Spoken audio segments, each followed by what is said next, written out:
Here is how you can download a Kindle book on your iPad. Let me get started and explain the whole process. So if this is your first time on Foxtecc, most definitely become part of the community, and that way you'll never miss anything important.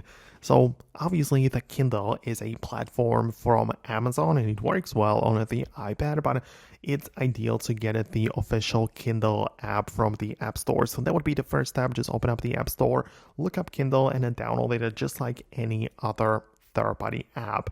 Once you have it, then you can get inside and essentially sign in with your existing account, right? So you are going to sign in with your Amazon account, and all of the books which you purchased, even on other devices but with the same account, are going to appear at the bottom. When you click on a library, all of the things are going to appear, so you can switch between the all view or just the downloaded. You can also filter or sort through it or perhaps search, but all of the books which are part of your library should be there. So in order to download a Kindle book, you can as well just locate the books which you have purchased, and you can just make sure that you download it to your local store. So you can just click on it as such and even hold down on the title and click on a download, and it's just going to make it accessible offline through the Kindle app, right? But it is already part of the app, so you can read it if you wanted to. So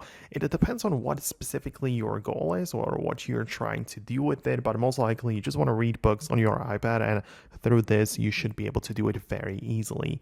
So I hope I can help you out. Let me know what you think below. Subscribe for more tutorials and upcoming videos like this, and I'll catch you later.